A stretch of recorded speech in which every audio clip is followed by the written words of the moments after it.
actually YouTube kicking you off. I think it's the streaming software, to be honest. Streamlabs. Yeah, so let's see. Let's see if it'll reconnect. Here we go. YouTube.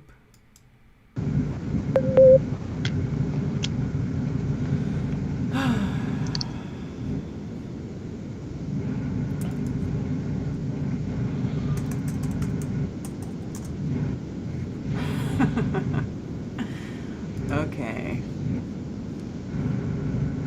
Let's see. I'm not going to play the Did you put another again. link in that? Did you put another link in that killed video? No. Hold on. I got to do it. Follow this link to this video. Now follow this link to this video. Right? It's... Okay. All right, you guys. We're trying this again. We are not feeling the shalom. Yeah.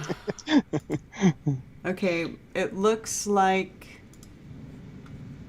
things are back. And also, I'll replay the alert that just played.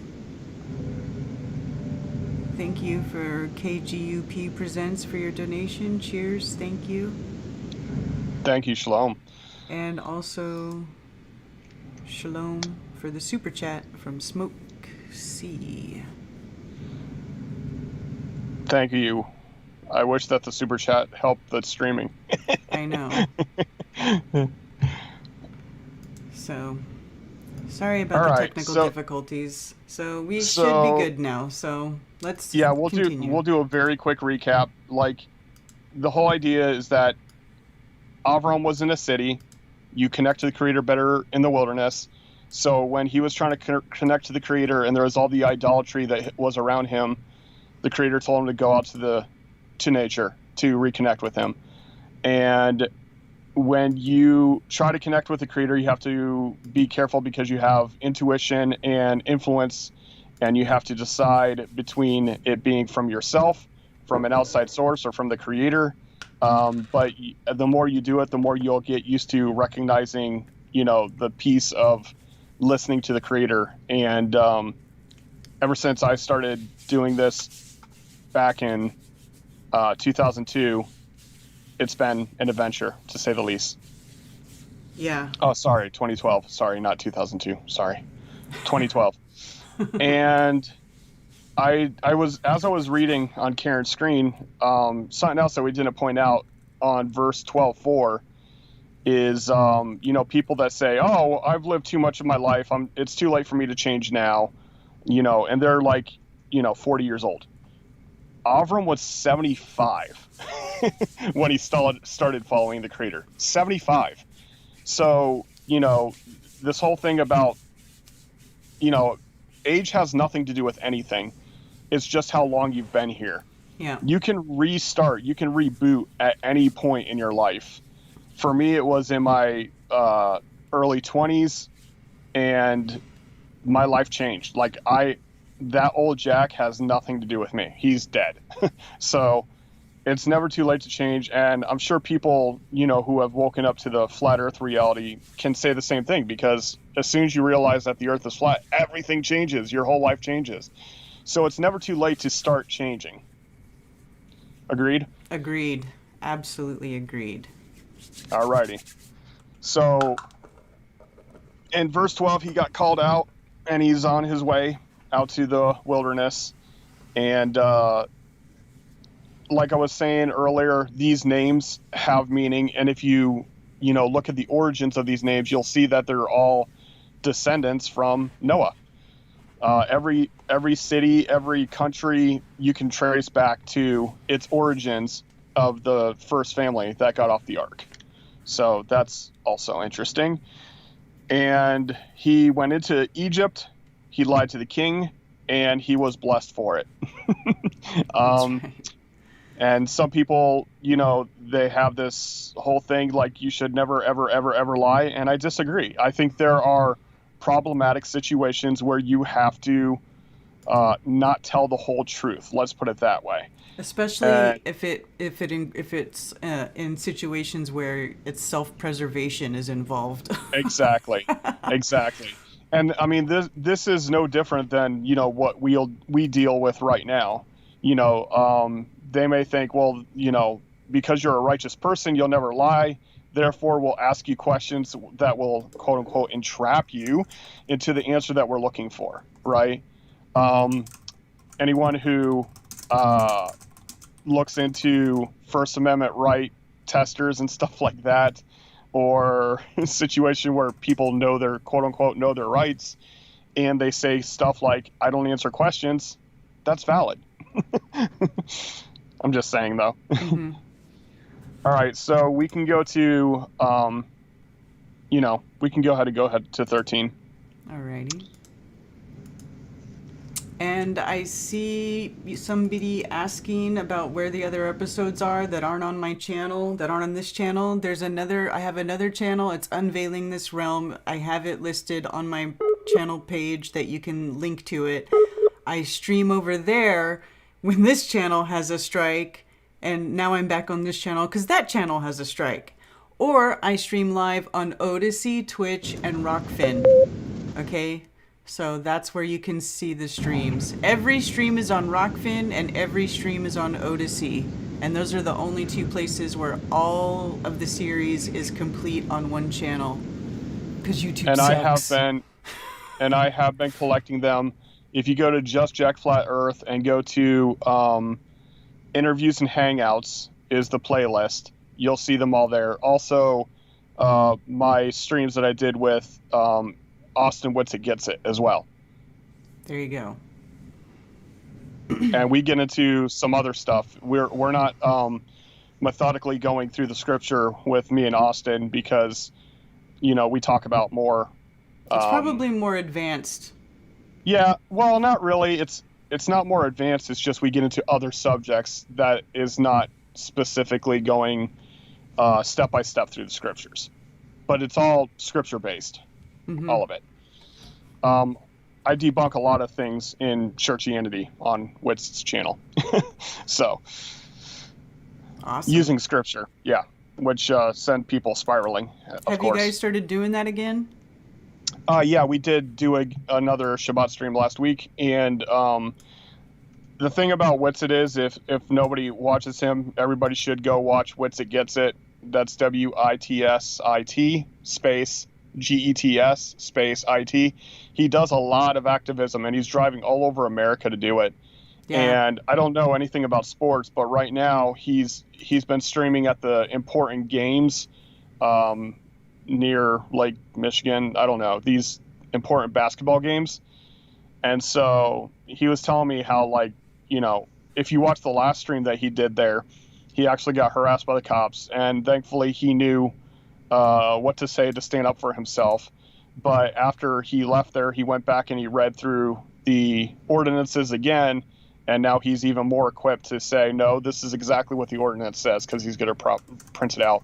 But he's out there not only flat smacking people, but he's also telling people that they got to get right with the Creator and talk to people how they've changed the name of the one that they called Jesus and all this other stuff. So he hits a lot of subjects, and he's very quick and very articulate. I'm not boasting, but kind of like myself, I'm very fast and, go through the information quickly, because even if they're just passing by, it goes subconsciously, and something later may trigger them that will remind them of the seed that's been planted.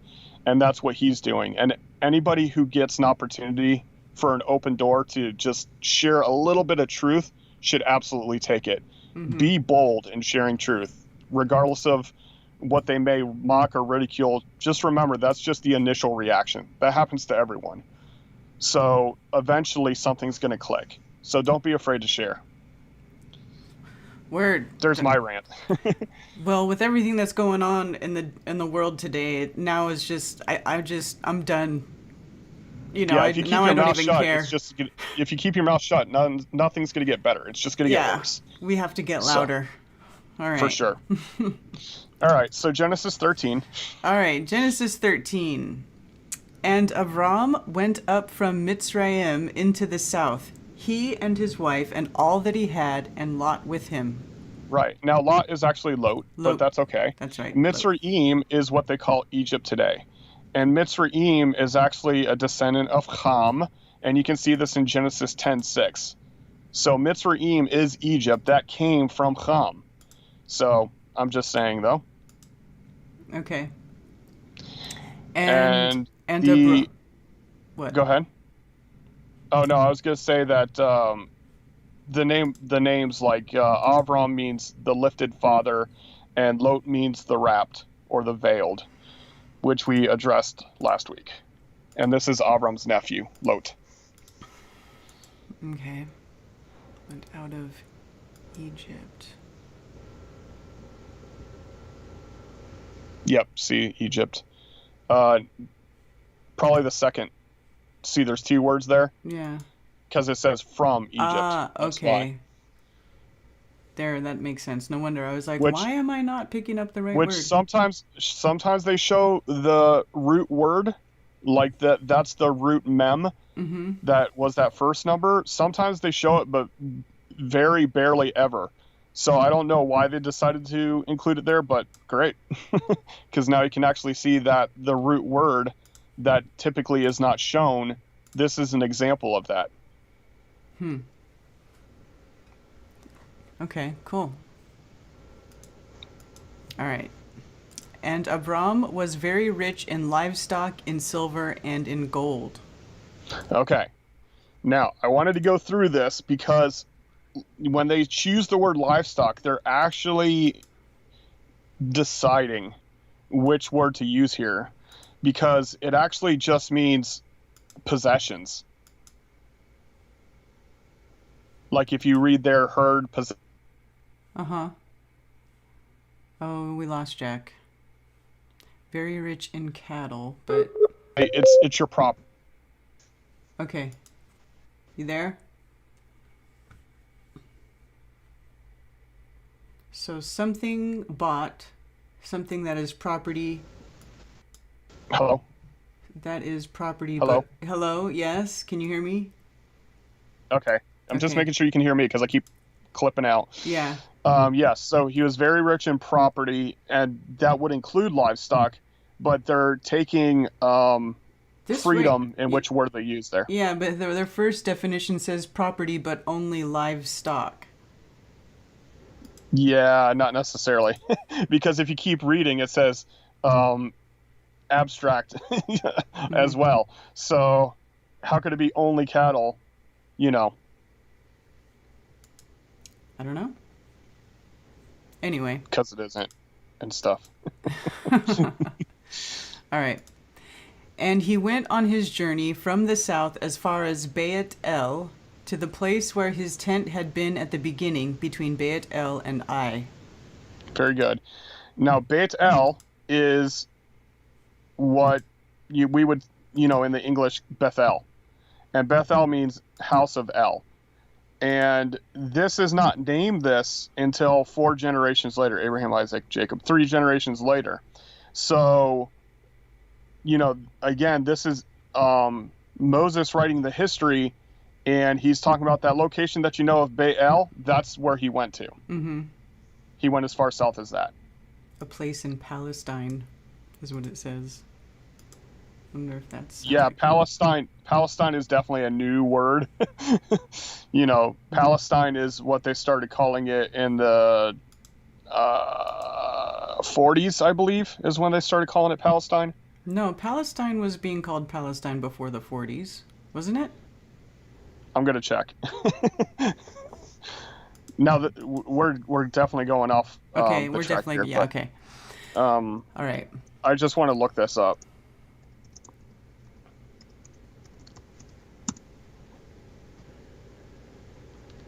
Mm-hmm.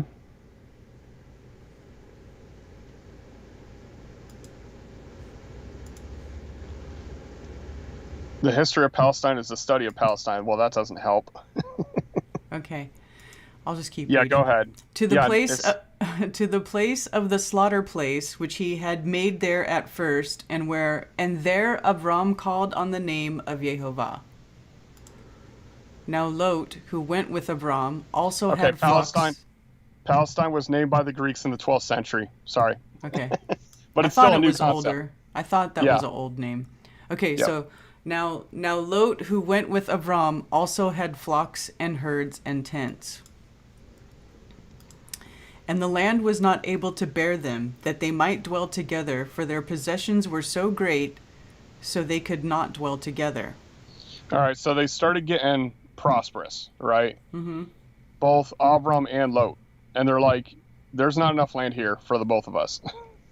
And there appears to be fighting between his shepherds here. We're going to see here in a moment. Right. And there was strife between the herdsmen of Avram's livestock and of the herdsmen of Lot's livestock. And at that time the Canaanites and the Perizzites dwelt in the land. Okay, so this strife is called disunity. In other words, they're not able to join. And the word join is the same word as family, so mishpachah. So this breaks the mishpachah, the joining. Okay. And Canaanite is from Canaan, that descendant that we read about earlier. Right. And the Perizzite is the villager because their cities did not have walls. Okay. All right. Then Avram said to Lot, "Let there be no strife between you and me, and between my herdsmen and your herdsmen, for we are brothers." All right, so there's a word that's like not in here that did not get translated. I'm going to go to the KJV. Yeah, so the KJV actually has it, and the Scriptures version does not, where it says, "I pray thee." Mm-hmm. So that word pray is the word, when people say that they pray to the Creator, this is the word pray, but they've turned it into this like ritualistic thing where you bow your head, close your eyes, fold your hands, da-da-da-da-da, right? Mm-hmm. But pray simply means to make a request. So if you were talking to the Creator and you're just saying, I need your direction, or I need this provision or whatever, you're making a request from the Creator. You're not going through a ritual. Mm-hmm. I'm just Makes sense. Okay. Oh, Jack's lost again. great. Jack, were you talking? Because you went out again. Can you hear me now? Yeah. Can you hear me now? Yes. I'm just saying it changed the way that I quote unquote prayed once I, understood that I was actually just making a request and not going through a religious ritual. Yeah, thank you. Right. You don't have to say the rosary 10 times to make your prayer heard louder. Thankfully, I never got into that. But yeah, like there's no repetition, no loudness or softness. No, yeah, it's just you're just talking to the Creator and saying, help me out here. Yeah. All right. Is not all the land before you? Please separate from me. If you take the left, then I go to the right, or if you go to the right, then I go to the left. Right. And that right can be the right hand, and it's yamin, sorry. And it could also mean to the south, because when you're looking at the sun, to the right hand is the south. Just FYI. Well, you mean if it's rising? Yeah. So whenever they're talking about the cardinal directions, mm-hmm. like east is what comes before. So that's like the beginning. And that's where they look to distinguish their cardinal directions. Okay. And then like the sun, when it sets in the west, it goes to the sea, mm-hmm. and sea and west are the same word. Okay. So yeah, it's just to give you the concept of how the Hebrews understood cardinal directions. Yeah. And Lot lifted his eyes and saw all the plain of Yarden, and it was well watered everywhere, before Jehovah destroyed Sodom and Amorah, like the garden of Jehovah, like the land of Mitzrayim, as you go toward Soar. Yep. Very good. So Lot chose for himself all the plain of Yarden, and Lot moved east. Thus they separated from each other. Avram dwelling in the land of Canaan, and Lot dwelling in the cities of the plain, and pitched his tent as far as Sodom. So here we go. Lot is deciding to go over to the cities. So already we're seeing that he's going back to the populous areas. Why? Probably because it made a lot better for trading and, getting resources and all that other stuff, right? Mm-hmm. Okay. Because we're going to see this, in the next verse. Right. But the men of Sodom were evil, and sinned before Jehovah exceedingly so. Right, so this dysfunction, this is that word ra, dysfunction, evil, and sin being off target and off measure. Right, so it's not measuring up and it's off target. It's dysfunction. It's not lining up with the Creator. They're doing their own thing. Okay. And after Lot had separated from him, Jehovah said to Abram, "Now lift up your eyes and look from the place where you are, northward and southward and eastward and westward." Yeah, I find this interesting that the Scriptures version is not putting in "I pray thee," right? Mm-hmm. So there's yet another "I pray" or "I plea." Mm-hmm. North is at this one. This is north literally means towards Polaris, which is very interesting. Really? This north, yeah. Okay, let's see. Yeah, please do. Gotta look. It's very cool. Properly hidden, that is dark, used of the north as a quarter. Let's see. You might have to go to the ancients. I'm going back. By implication, to hoard or reserve, figuratively, to deny, to protect. What? Ancient Hebrew. A storing up or hiding of something. I think you clicked on the wrong number. Okay, let's see. Because you said, which one? You said northward, right? Yeah. North. So I clicked on north. Yeah, it's Sapan. Yeah, watchtower, watching. There you go. There we go. North. From the North Star. Here we go. From the North Star, which is watched for direction. There you go. Yeah, I don't know what you were on before. Well, I clicked on that same word. I don't know. Because I was in Strong's and not ancient Hebrew. That's why. Can you hear me now? Yes. Can you hear me? Yes. Hello? Hello? Hello? Jack? Can you hear me now? Hello? Testing 1 2. Jack. 1 2 1 2. Testing 1 2. 1 2 1 2. Hello? Are you messing with me? No, I'm not messing with you. Hello? Butthole. Hello? Can you hear me? Not messing with you? Hello? I can hear you. Can you hear me now? I can hear you. Oh my goodness. Okay, I said I could hear you the whole time. Can you hear me? I just heard, hello, Jack, but that's what you always say, even when you can't hear me. Sorry, people in the audience. I'm very sorry. So confused. All right. All right, so north we just saw was toward the North Star. Toward the North Star. As a watch. So like watchmen on the watchtower and all this stuff, it's all rooted in this word. Mm-hmm. And they would know which position to watch. Like they had a cardinal direction. Like you're supposed to watch the east, you're supposed to watch the west, you're supposed to watch the south, you're supposed to watch the north. Mm-hmm. And that was based on the North Star. Why? Because the watching only happened at night. So this is like, the only position in Hebrew culture that had a night job. Just saying though. Okay. And also the North Star never moves. Correct. And this is that word west is that word that I was talking about that also means sea. So it's toward the sea, westwardly. Okay.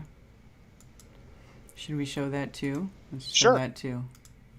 Sea. Why not? Here we go. Sea. Picture of the hand representing where sea, also the direction of the sea, the west. Yep. Yep. And this is also the same root as Yom. He called the light Yom. Mm-hmm. So that's interesting. So they named sea after the Yom, and when he said the gathered waters, he called them Yamim. So it's the same root word, Yod Mem. Okay. As if the water gathers light or something. I'm just saying though. All right. For all the land which you see, I shall give to you and your seed forever. Yeah, and this is a repetitive thing throughout all of Scripture that he refers to us as seed and fruit and tree, etc., etc. Mm-hmm. Which is another interesting perspective.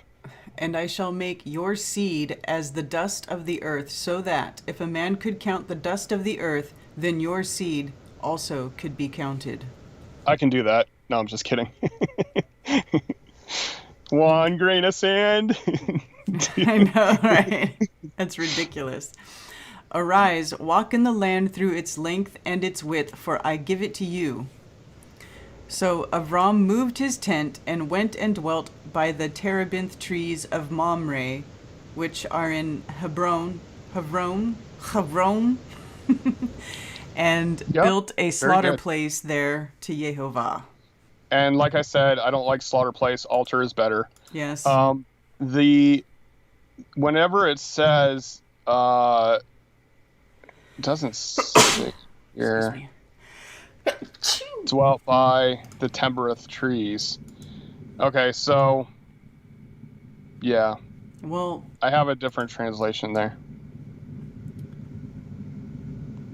There, Avram removed his tent and came and dwelt in the plain of Mamre. Yeah, so no, it here doesn't. It says plain. Yeah. Yeah.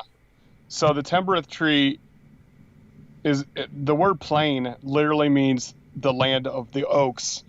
Excuse me. So this is wide open land with oak trees in it. Right? It's not a forest. It's like open land with trees. Yeah, that makes sense. That's kind of how it is actually in parts of the Bay Area in San Francisco. There's big like hills and there'll just be oak trees, random oak trees all over the place. Yeah, it's like that. And the reason that I think the reason the scriptures took freedom there to put the terebinth tree is because it specifies later that he does dwell near the terebinth trees. So I think they're just showing this is that same area that they were talking about later with the terebinth trees. I just don't think they should have done that. Or they should have put it in parentheses or something, you know. Mm-hmm. All right. Okay, so that's the end of so now I'm picking on my favorite version. Are you saying no version is right, Jack? I'm saying sometimes you need to look into stuff. That's what I'm saying. I mean, it is what it is. That's exactly why we're doing this stuff, to show that even people with the like best intention to have like the best translation and stuff, they still will put their quote unquote bias into the translation. Right. It just happens. Okay. I speculate a lot of flat earth stuff within these scriptures, so yeah, because that's the perspective I have. Right. But they would have had the same perspective. Jack, and your connection just sucks. Hello. Hello. Okay. Good. Okay. It got really quiet there for a second. Yeah. And exist in Yom. And it came to be in Yom. Okay. And it came to be in the days in Yom. In Yom of Amraphel, sovereign of Shinar, Arioch, sovereign of Elisar, Kedorla Omer, sovereign of Elam, and Tidal, sovereign of Goyim. Very good. Goyim. Yep, Goyim. You ever heard of that before? I've heard that word before. What does that mean? So go ahead and look that up. Okay. I was going to stop you there anyways, but, you know. In KJV, it just says nations, so... Right. Goy, apparently from the same root as this one, foreign nation, troop, animals, or a flight of locusts, Gentile, heathen. Right, so why would one word have so many definitions? It's because it's a group. Excuse me, it's a group. Mm-hmm. So it could literally just be translated as the king of the groups. That's weird. Right? So later, it was translated by Jews as Gentile. Well, what does Gentile mean? It means unbeliever to them. Mm-hmm. So, in other words, if they say that you're a goyim, it means that you don't believe in the Creator, which is BS. It simply means nations. And in fact, Israel is called goy in different parts of the scripture because they're a nation. They're a group of people. Huh. So goy does not mean unbeliever. Now, heathen does, right? But they associate the two. Heathen means unbeliever, right? So that's different. But when you do that association and you read, especially when the Jews use it, you know, you and I are the quote unquote goyim because we weren't born in Israel or we didn't convert to Judaism. Well, that's all BS. We are goy because we're of nation, but if you join yourself to the Creator, then you are the goy Yisrael. Mm-hmm. So that just destroys their whole theological nonsense about the goy. I'm just saying, though. I mean, not that we all didn't know it was nonsense anyway. Right. Yeah, I mean, like it's like they changed the Noahide law thing. So the Noahide law, we talked about this back when we were reading Noah, because that's where it comes from, Noahide. Mm-hmm. And what that was is they said, okay, we have our set of rules, which is the Torah, and then you have a different set of rules as the Goyim. But, you know, you can read very clearly that there is no different set of rules. And then they changed the Noahide laws to basically like, we're the only ones that, being Jews, we're the only ones who get to like stick around and everybody else needs to get wiped out type of thing. You know, it gets crazy. Yeah. So, alrighty. All right. 14:2. That they fought against Berah, sovereign of Sodom, Bersha, sovereign of Amorah, Shinab, sovereign of Admah, Shem Ever, sovereign of Savoyim, and the sovereign of Bela, that is Soar. Right. So people can look up these words, you know, for their own translation and stuff. It's very interesting stuff for the different names. Bara means like son of dysfunction. Ra, like Ra, evil. Mm-hmm. So son of evil. Shanav is to change the father. Shem Ever is unseen name of flying. So, I mean, it gets really interesting. But the word war is what I wanted to look at here. So they went to war with. Mm-hmm. That fought against also means to bread against. So this is where you really need to look at context when you're translating a word. Because the way that you would get into bread is you would tear it apart, mm-hmm. right? This is before the invention of sliced bread, right? Mm-hmm. So tearing and kneading the dough, it all corresponds with this word war. So it's the tearing and kneading. So like as people like, you know, mashing into each other and tearing each other apart and mashing into each other and tearing each other apart, like when you knead dough is the same word for war. Mm-hmm. Interesting. And I also like that sovereign, where it says sovereign, that it's translated as king. Right. So sovereign, the reason that they use sovereign there is because it could be translated pharaoh, king, prince. So different regions have different names for their quote unquote sovereigns, right? Mm-hmm. They're Jack.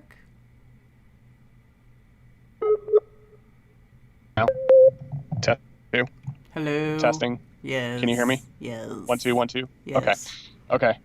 So yeah, king and kingdom, all the same root word, but they use sovereign because there's different titles for these sovereigns. Mm-hmm.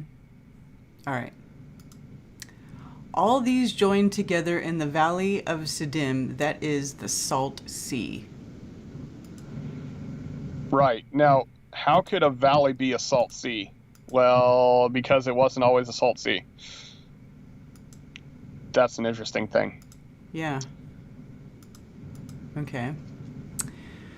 12 years they served Kedorla Omer, that's a hard one, Mm-hmm. and in the 13th year they rebelled. And in the 14th year, Kedorla Omer and the sovereigns that were with him came and struck the Rephaim and the Ashtaroth Karnaim and the Zuzim in Ham and the Amites in the Shaweh Kiryathaim. Holy smokes. and the W can be pronounced as a double V, right, Shave? Mm-hmm. Okay, so Rephaim, there are times where the angels are called Rephaim, and Rephaim are later described as giants, but they're actually called the healers, which is very interesting. And the Ashtaroth is the Rapha, plural. Rephaim. This is saying it means giant. Yeah, it doesn't mean giant at all. Let's see. It means healers. Cure, See? heal, physician, repair. Weird. Yeah, but they're later described as giants. That's why they can do that. Were they giant Right. healers? Yes, they were giant healers. They were Yes. giant healers, okay. Yep. Now, they're described later as giant. They're not defined as giant. You understand what I'm saying? Mm-hmm. So when they go to war with the Rephaim, they said, hey, these dudes are really freaking big. So that's the association. So they can just put that in for the definition, but it's not definition. It's just referred to as giants. So the other one I want to look at as Ashtaroth. Ashtaroth is where you get the Asherah poles and Ishtar and Astarte. This is the feminine deity of sex and war. Ashtaroth, the double horns, a symbol of the deity, a place east of Jordan, Ashtaroth Karnam. Let's see. Also,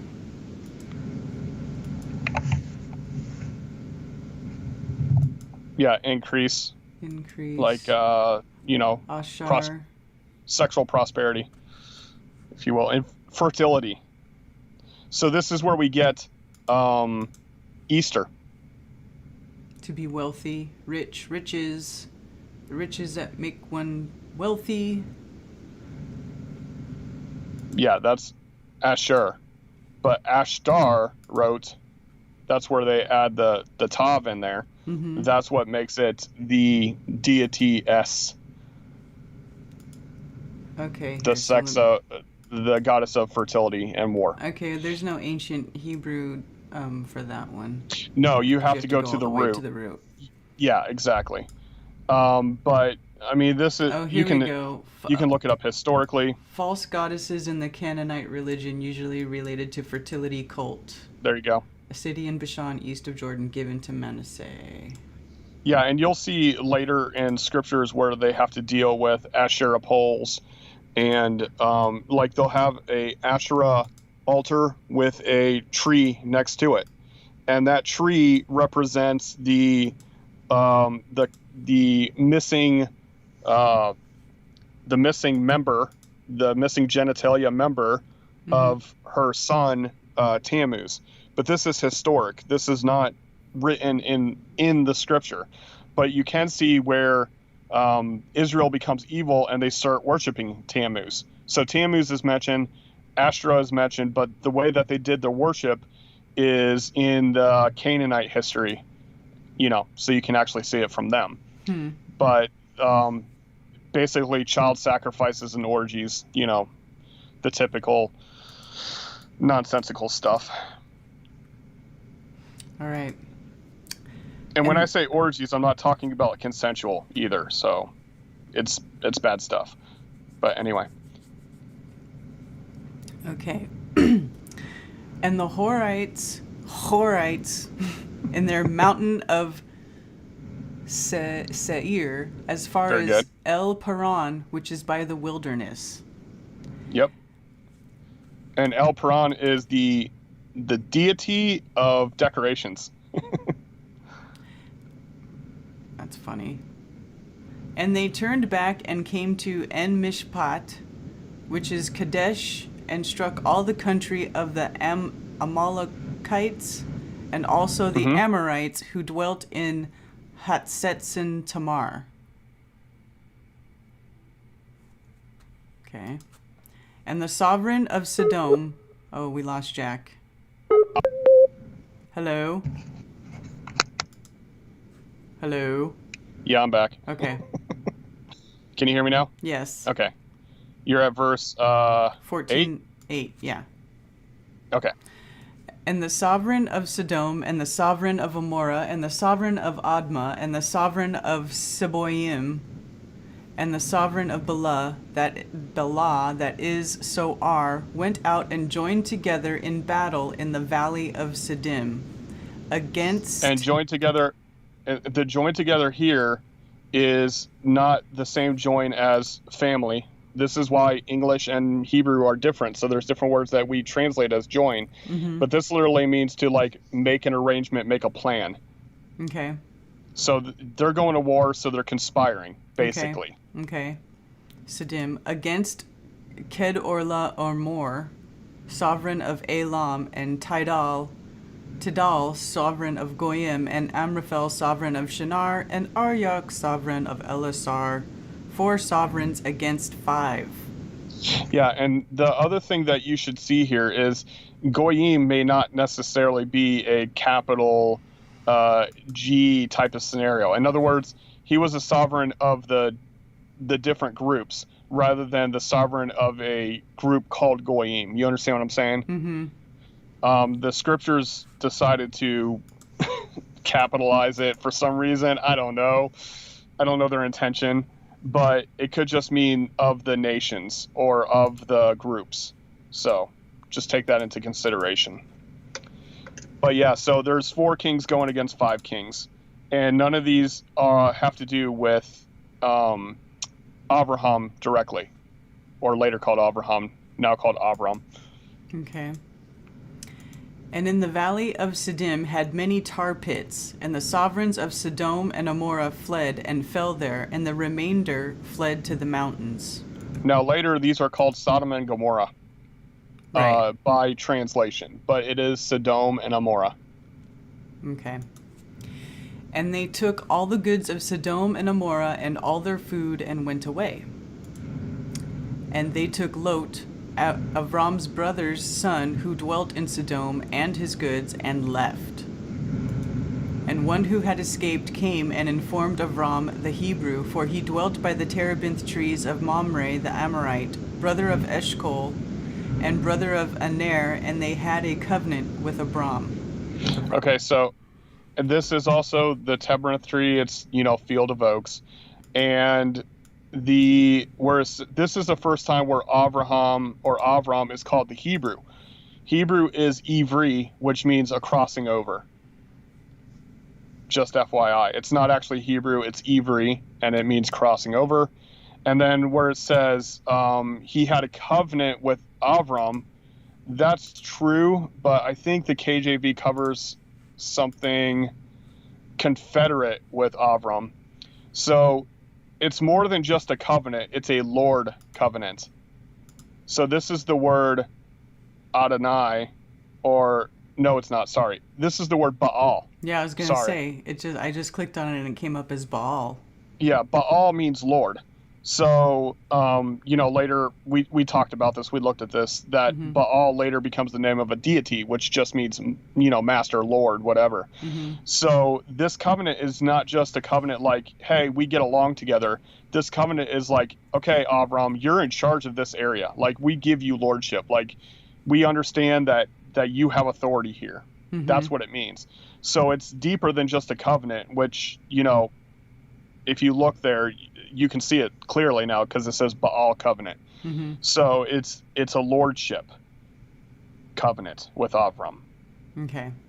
Like, he was getting that big, dude. Like, remember, he just went out in the wilderness, started making babies, became prosperous, so much so that they gave him lordship over the land. Okay. And when Avram heard that his brother was taken captive, he armed his 318 trained servants who were born in his own house and went in pursuit as far as Dan. So population was definitely growing. He had 314 warriors within his tribe. And then Dan, this is 4 generations later. So how could they go to Dan if he's not even around? Well, that's what the name of the land is, dedicated to Dan in the future generations. Okay. And he and his servants divided against them by night and struck them and pursued them as far as Hovah, which is on the left of Damasek. Yeah, so later this is called Damascus. So Damascus is probably more familiar to people. It talks about in the end times, whatever that means, that Damascus will become a ruinous heap. It will be uninhabitable. So the fact that hasn't happened yet means it's not the end yet. Just saying, though. Okay. Sounds good to me. I threw that in there for other people who are listening. Okay. So he brought back all the goods and also brought back his brother Lot and his goods, as well as the women and the people. Jack?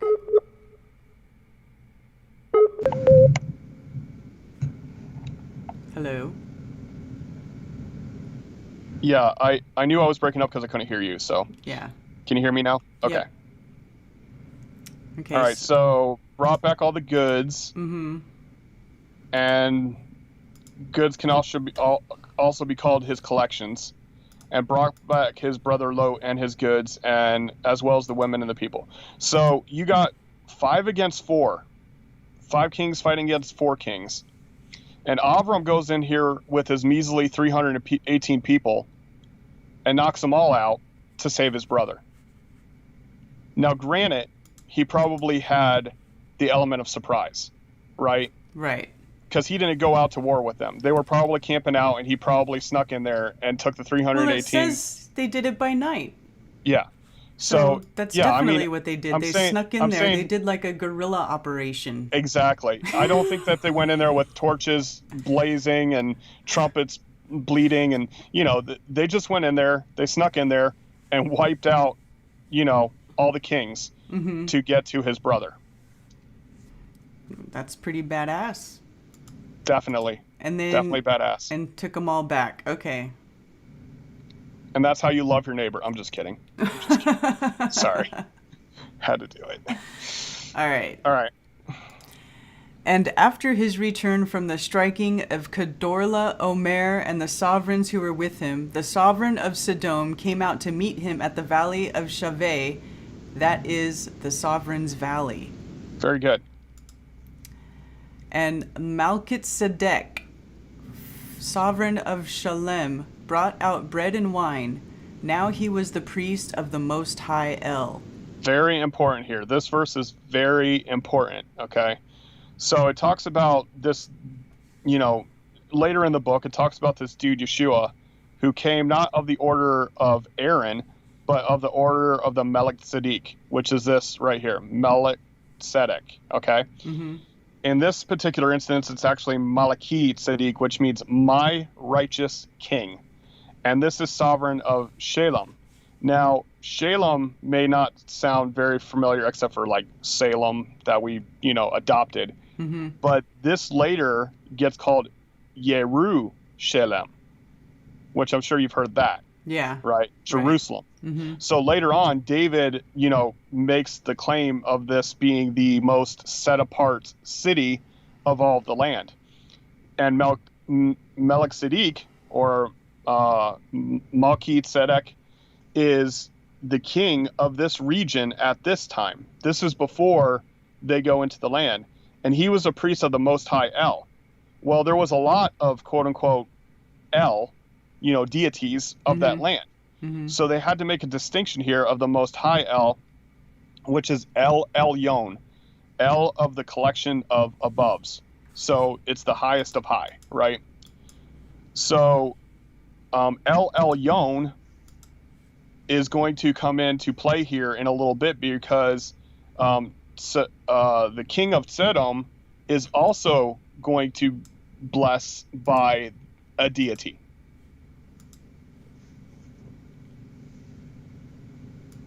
Oh, wow. The root word is Allah. Yes. Allah means to raise up. That sounds familiar. Mm-hmm. Yep. Does. All right. Okay. And he blessed him and said, "Blessed be Avram of the Most High El, possessor of the heavens and the earth."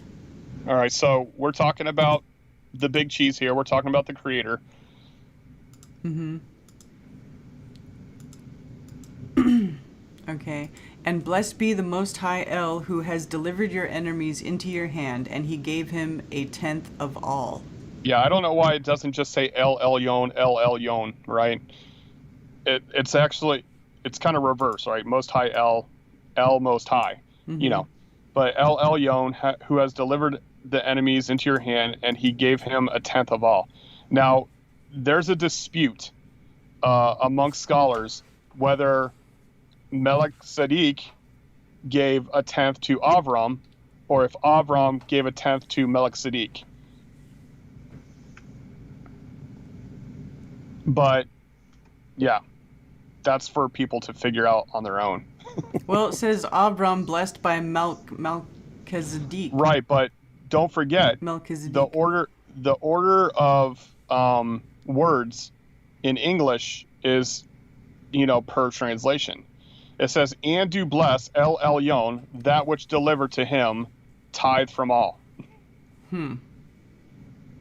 So it's kind of like, it's kind of hard to distinguish because there's no action to distinguish who the tenth was given to. I'm just saying, though. Yeah, and then okay. And the sovereign of Sodom said to Avram, "Give me the people and take the goods for yourself." He's like, "Dude, I just want the people back. You take all the loot." Okay, so that does make it seem like maybe Avram was the one giving him stuff, or trying to give him stuff. Oh boy.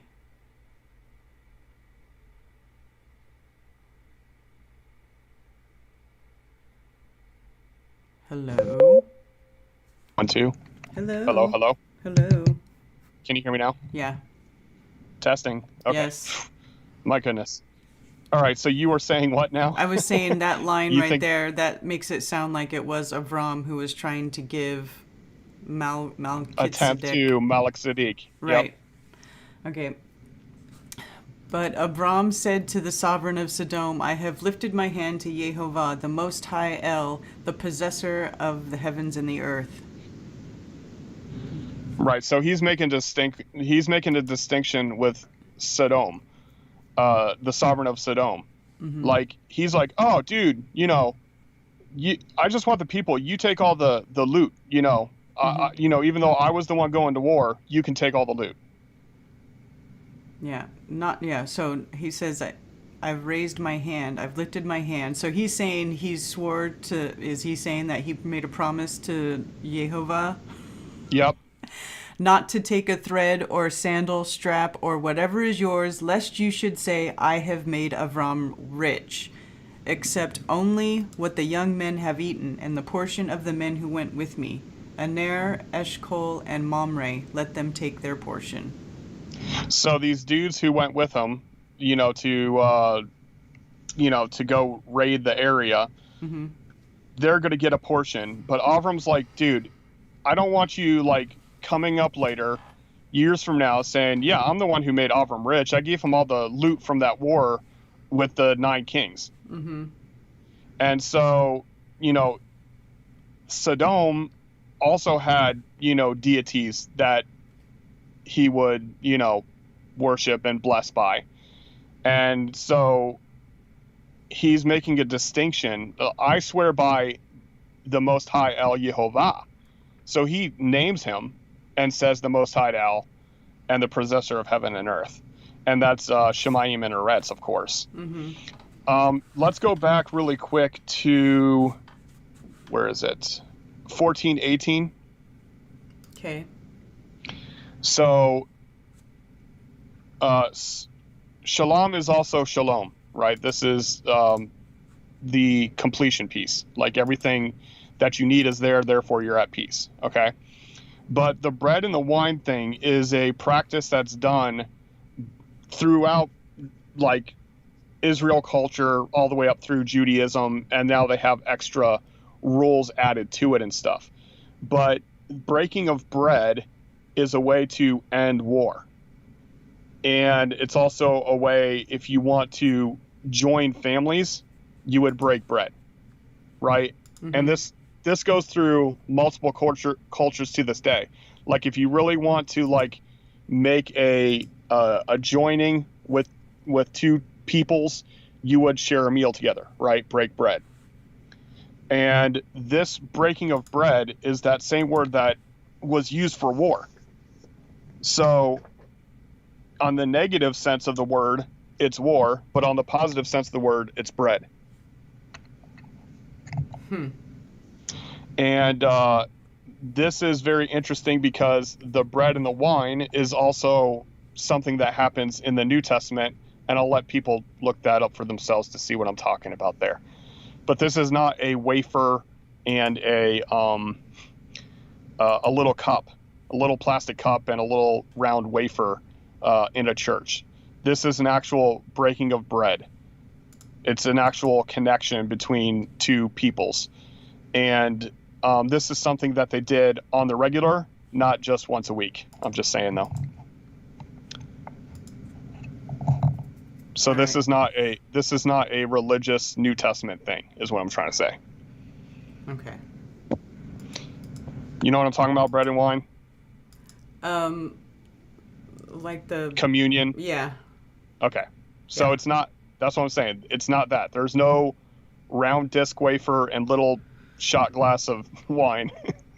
Right. You're not committing cannibalism in effigy. Correct. Yes, exactly.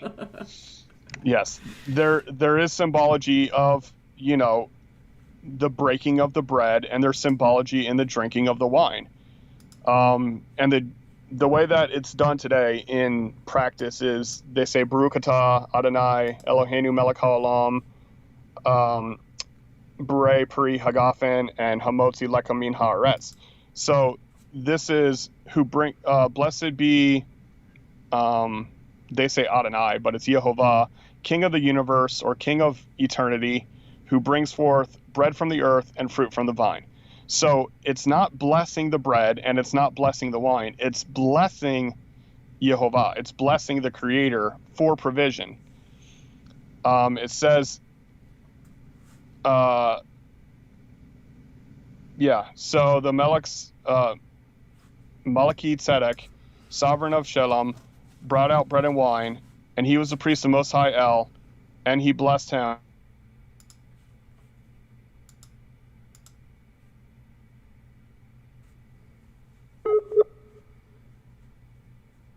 And said to Yah, blessed be Avram of the Most High El. But the verses break it up. It gets mixed up. Okay, yeah, you broke up there for a sec. Oh, I broke it up too? Yeah. Can you hear me now? Yeah. I said the verse broke it up and then I broke up. Yeah, that was funny. Because you said, and he blessed him and said... Yeah, so when it says, and he blessed him, that verse breaks it up there, but it actually says that he blessed the Most High El. It says he was a priest of Most High El, and he blessed him. And he said, blessed be Avram of the Most High El. So he's blessing the Most High El, and then telling the Most High El to bless Avram. So he's blessing both the Creator and Avram. Okay. Not just Avram. It just gets broken up with the verse. So. Yeah. Alrighty then. So that's all I have translated today. Yeah. Do you have my notes available so you can share the screen? So you can show people what I go through? Yeah. I think people would get an interesting perspective on that. Okay, let me see if I can. Because I don't just wing it. It's not like me and Karen get on the stream here and I'm like, oh, let me look into this verse and try to pull something out real quick. You know, it's not like that. A lot of this information I have learned previously, but like I've boasted in the past, Karen is actually forcing me to do better scripture study. So thank you, Karen. All right. I like digging into it again. If you look on screen. And I can't see it because. I know you can't see it because. Yeah. But. That's fine. Do you want? I can share the screen with you if you want and take off eSword. That'd be cool. Yeah. Okay, here. Hold on. Let's see. Even though I can see it on my own laptop, but I want to see what they see. There you go. So this is what they see. Yeah, so if you look there, I'm not just translating the root words, which is what the interlinear do. I actually translate the prefixes, the suffixes, the root words, the multiple possibilities of the definition of the word. Like if you look at the word for, look at 13:7, the word shepherd can mean friend or feeder or shepherd. So all of that, needs to be considered. I see right here. Friend, yep. feeder, shepherd. Yep. And it's the plural of. Mm-hmm. And yours actually formats it backwards than mine. Like I actually see the Hebrew on the left and then the English on the right. So that's interesting. Well, who knows? This is, this is just converting. It's a different format. Yeah. But you can see there, like I did highlight a few things that I wanted to address, like the North Star thing. That was very interesting, But there was other stuff that I knew from previous, like talking about the bread and the wine, talking about the Melchizedek.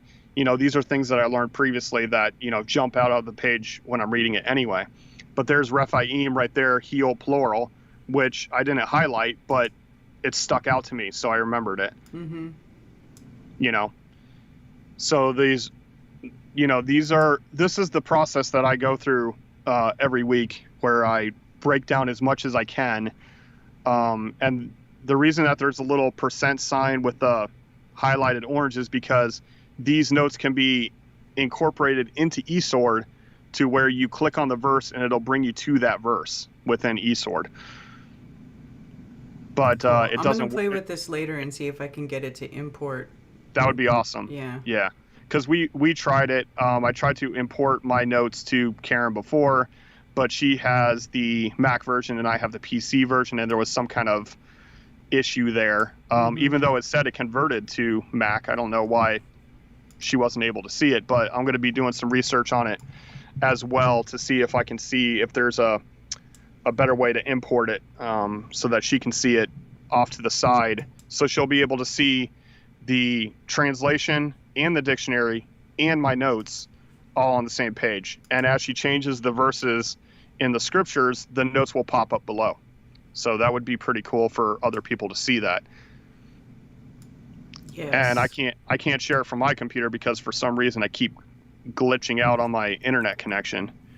So, and I'm also going to try something next week where I hardwire my computer into the router and see if that helps with the issues. That might help quite a bit, actually. But let's go back up to the very top in chapter 13 there. Scroll up. Okay. And if you see Mitzrayim there, Mitzrayim is bound, rampart, from press, dual. And that sounds like very broken English to a lot of people. But to me, this makes sense. Like it's two bindings or two ramparts. And if you look right after that Hebrew of Mitzrayim, it says from with a little mem sign. So that's a prefix. It's just one letter that means from. And they typically don't define,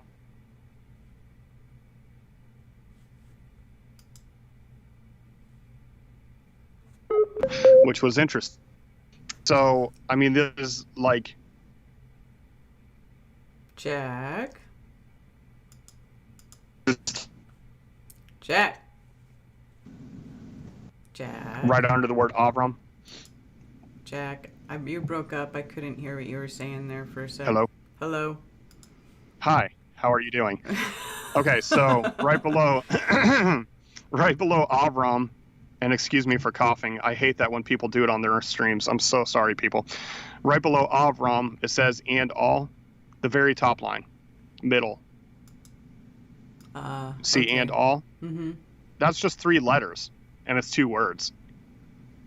Okay, gotcha. So, I mean, this is the process that I go through. You know, I hope people appreciate it. You know, but I also do it for myself. You know, I like digging in and translating stuff fully. Yeah. But see, like the city Hai or the land Hai, which means the ruin, the twisted, like all sorts of fun stuff. Yeah. Well, that does look like a lot of work. Yeah, my wife is bittersweet about the whole thing, because she's like, yay, you're finally getting to share this information with people, but man, you are taking a lot of time doing it. Yeah, but like, now it'll be out there and it'll be done.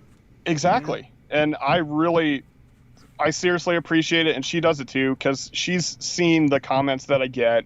You know, she's heard the phone calls that I have with people that are excited to learn this new information.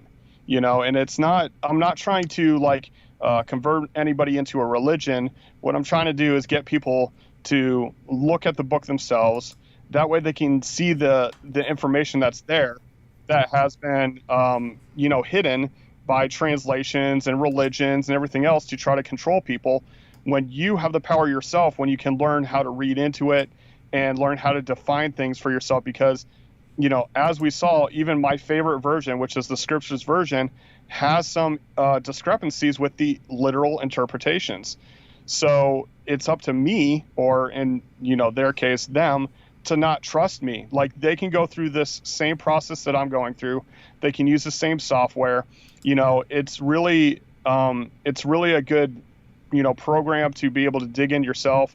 I had people asking me about premium downloads and stuff for the software.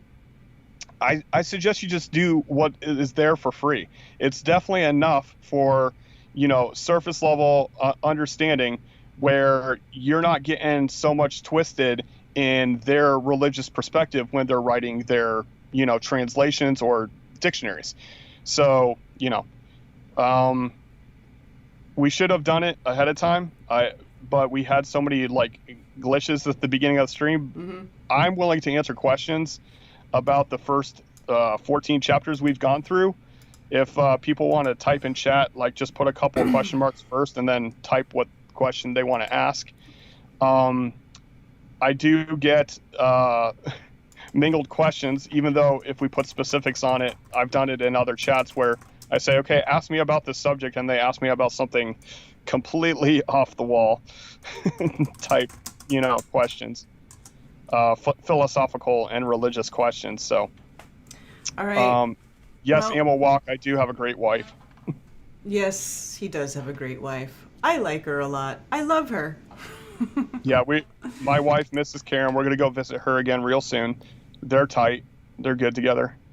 Yeah. So does anybody have any questions that you want to ask Jack while we got him on the stream, while we're here?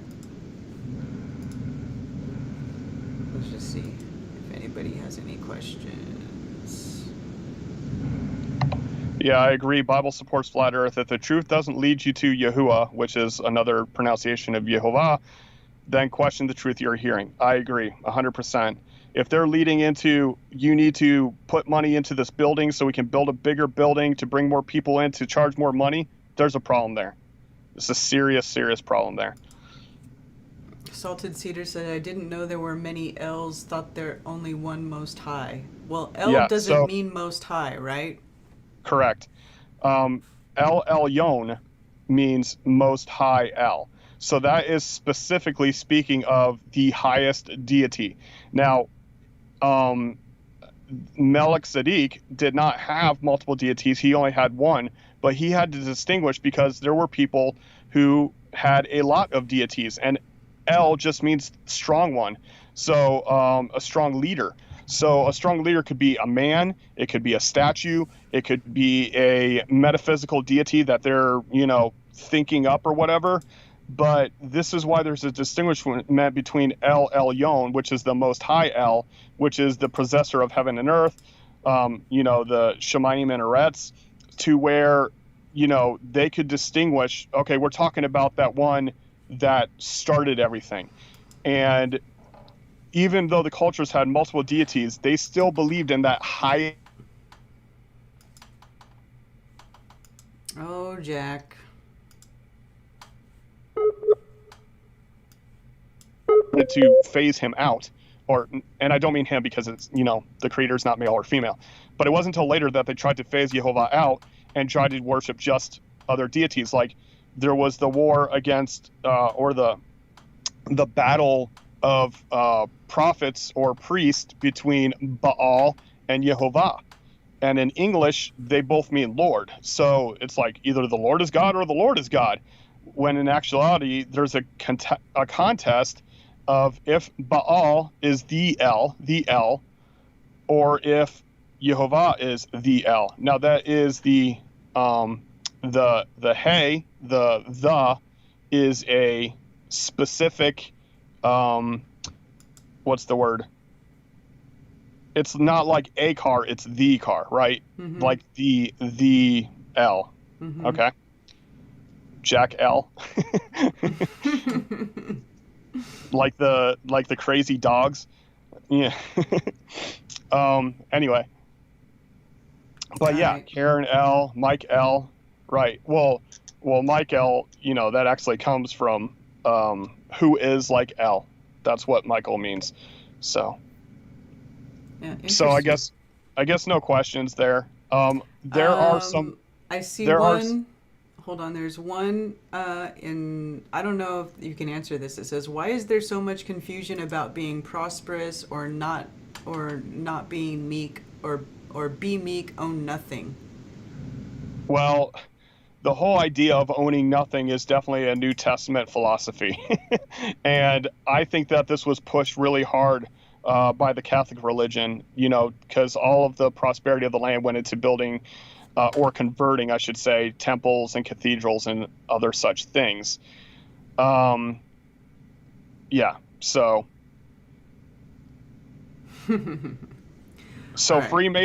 Freemasonry is the manipulation of knowledge, right? So knowledge is not bad, but if you're using it to control people and nations, it's very bad. Right? Especially if you're like, oh, it's occulted knowledge, like it's hidden knowledge so that we can control everything. So knowledge is not bad, and prosperity is not bad. I'm blessed, right now I'm not blessed with a job or income, but I'm blessed with property, I'm blessed with family, I'm blessed with this community that I'm a part of. Mm-hmm. I feel very, very blessed. Absolutely. All right. I guess that's it. All righty. All right, you guys. Thanks for joining us for another episode of Anti-Religious Scripture Study with Karen B and Just Jack. And we appreciate you guys being here with us. I will keep streaming this particular show on my main channel. But Strange World and Unveiling This Realm, I'm not sure. If I do stream them on YouTube, they definitely aren't going to stay up there, or I may not stream them at all, or I may partial stream them on YouTube and turn it off and go to the other places. But as far as that goes. So I would encourage you guys to either go to Odyssey or Rockfin or Twitch for my other streams. But the scripture study will probably still stay here. And I probably won't do much else so that I don't lose this channel. Probably promote Cool. Oktoberfest and do scripture study, and that's it for now. Yeah, that would really be a bummer if you lost the channel. But I don't know, and maybe I should ask off the screen. I don't know. But if I copy a link to the video onto my page, if your channel goes down, do they get erased? Yes. Okay. If you're linking to my channel, if you're like okay, yeah, you would have to download them and upload them to your channel if you want them to stay on your channel. Will do, and I'm going to do that. Okay. Just in case. I've been backing them all up. I've been saving them on my hard drive. Awesome. So, good deal. All right. All right, love you all. All right. Shabbat Shalom Mishpachah, which means peace to my family. All right. Shabbat Shalom, y'all. Take care.